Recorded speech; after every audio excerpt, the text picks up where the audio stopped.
খবর বাংলা।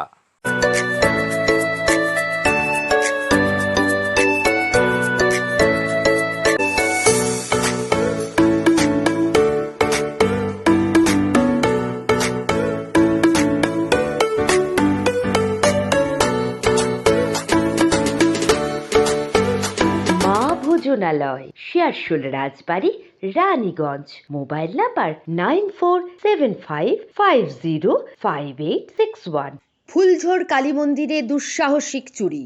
আগামী বুধবার অমাবস্যার পুজো, তার আগেই মঙ্গলবার সাত সকালে দুর্গাপুরের ফুলঝোর কালীবাড়িতে তালা ভেঙে চুরির ঘটনা ঘটল। ঘটনাকে ঘিরে এলাকায় চাঞ্চল্য ছড়ালো। মন্দিরের পুরোহিত সাধন চক্রবর্তী জানান, সকালে এসে মন্দির খুলতে গিয়ে দেখেন প্রধান গেটের তালা ভাঙা, মাতৃমূর্তির গায়ের আভূষণ এলোমেলো, গলার চিক, কানের দুলসহ বেশ কিছু গয়না নেই। মন্দিরে প্রণামী বাক্সও নেই। প্রায় 30 মিটার দূরে দুষ্কৃতীরা প্রণামী বাক্স খুলে ফেলে রেখে সব টাকা পয়সা নিয়ে চম্পট দিয়েছে। মন্দিরে আমি নিয়মিত যেভাবে প্রতিদিনই মায়ের সেবা করতে আসি, আজও 5:30 6টার সময় মন্দিরে এসেছি। এসে লাইট ফাইটগুলো বন্ধ করতে যাচ্ছি, দেখছি লাইটগুলো জ্বলছে না।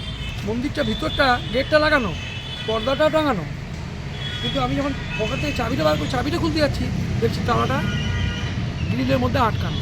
আমি পর্দাটা আস্তে করে সরিয়ে মন্দিরের ভিতরে ঢুকছি, তখন দেখছি মা যেন কাঁদছে, মনে হচ্ছে মা। আমি তো দেখে হতভম্ব।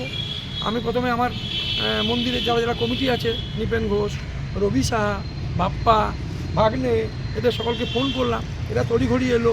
তারপরে এমএস থানায় ফোন করা হলো, বড়বাবু স্বয়ং এসেছিলেন। আর গয়না মায়ের ছিল, মায়ের সব থেকে বেশি সোনার থেকে রূপোর গয়না প্রচুর ছিল, যেগুলো সাতনড়ি হার, তারপরে এই কী বলে চিক, তারপরে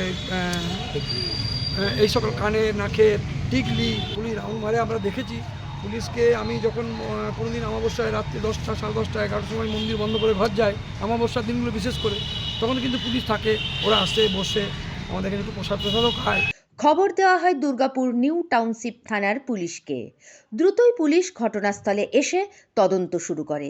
এক ব্যক্তিকে ইতিমধ্যে আটক করে জিজ্ঞাসাবাদ শুরু করেছে পুলিশ। গয়না ও নগদ নিয়ে প্রায় লক্ষাধিক টাকার সামগ্রী চুরি গিয়েছে বলে খবর। কাঞ্চনের রিপোর্ট, খবর বাংলা, দুর্গাপুর।